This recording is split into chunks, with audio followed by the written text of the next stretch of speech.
All right, folks, on this week's video, we're going to talk about getting kids into hunting. We're going to talk about both firearms and archery, so stay tuned.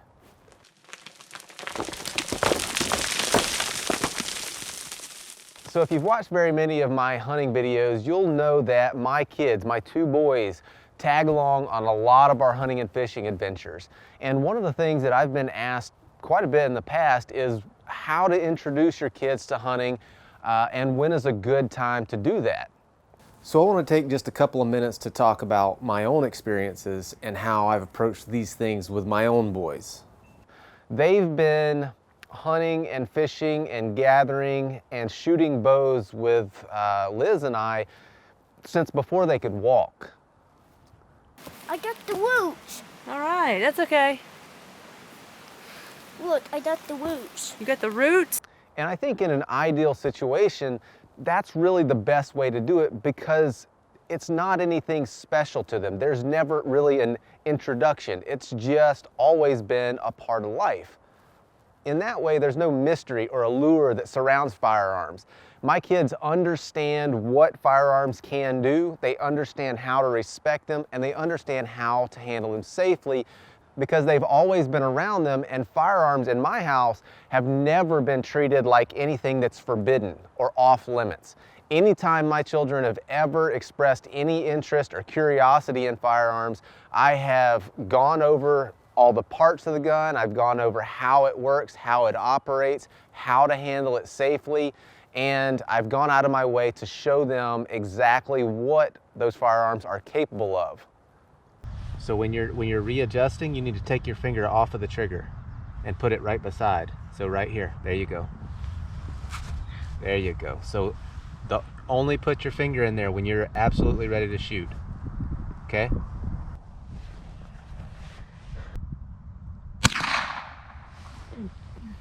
And because hunting has always been a part of their lives, they understand that when something dies, it doesn't come back.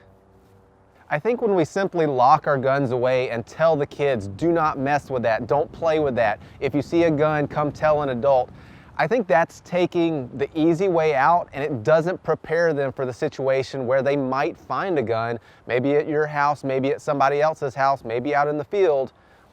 If you don't prepare them for those situations, they won't know how to handle them when they come around.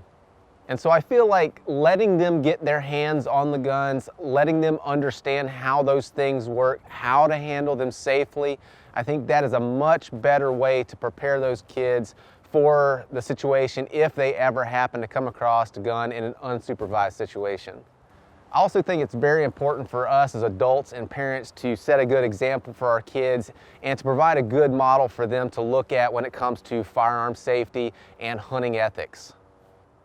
It's not enough just to tell them once or twice or show them once or twice about firearm safety or hunting ethics. These are things that we need to live in the field. We need to show them continuously and reinforce these lessons every time we go out into the field. And my kids have been around hunting and firearms their entire lives, but it's always going to be safest to not assume that they know or remember everything about firearm safety. Dan, grab Coy's gun for him.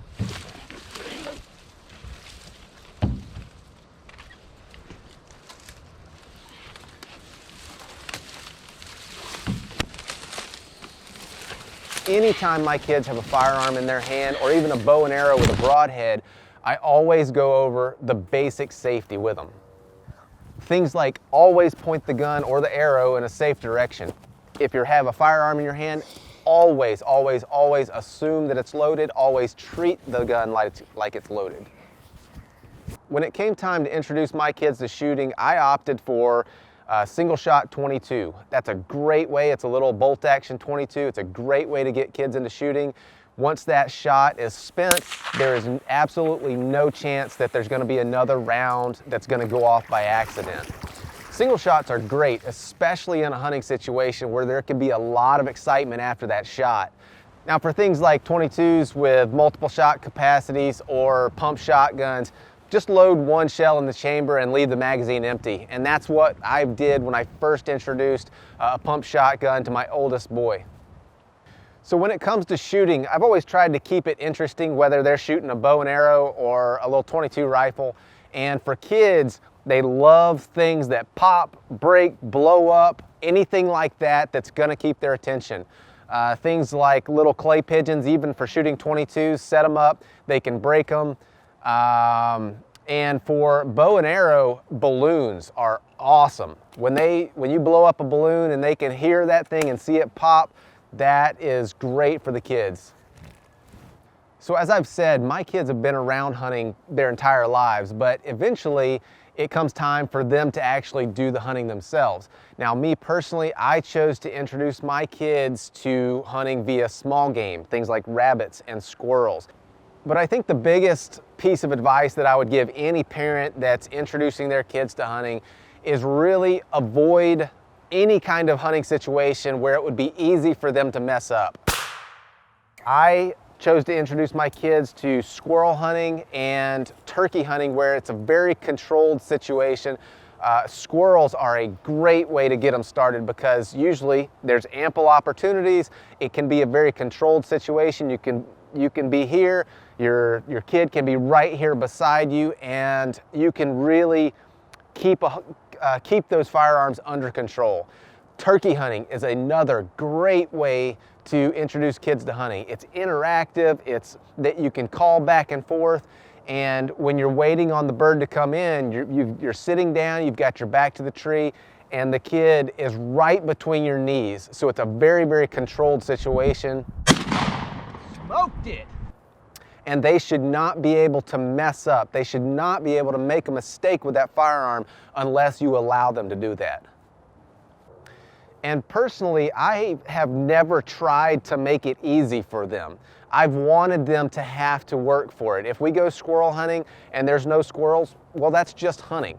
But I do want them to have a good time. I do want them to have a good experience.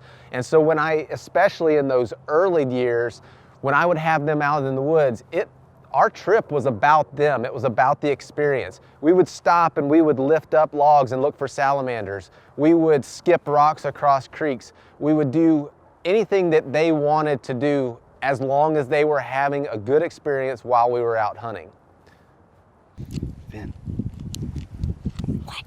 Do you like bear hunting? When I would take them out, especially in those early years, it was never about filling a tag. It was always about having a good experience with them in the woods. I think when we introduce our kids to hunting and firearms, and not only just through being around those things, but taking the time to take them out, show them, teach them about firearms, teach them about hunting ethics, teach them about biology and ecology and how things work together. Show them how to respect wildlife. I think that they develop a very good understanding of where their food comes from. They develop a very intimate understanding of the natural world and our place in it. And that is something that unfortunately is sorely, sorely lacking today in most people. And if we're going to see this hunting and outdoor lifestyle continue well into the future, raising good, ethical young hunters is something that we're all going to have to take responsibility for. So anytime you get a chance, take a kid hunting, whether it's your own, a niece, a nephew, or just a neighborhood kid. Even if as adults they don't continue that, they'll at least have a foundation in hunting, they'll understand and support hunting in the future. Oh, yeah! Woo! Smoked it! Give your brother 5. Good shot. All right, guys, that's going to wrap up this video. If you have not subscribed to the channel, I think there should be a link right here. You can hit that and subscribe because we've got a lot of hunting and fishing adventures coming up with the whole family this year. And if you like this video, if you found it helpful, send it out via your social media, and we'll see you guys next time.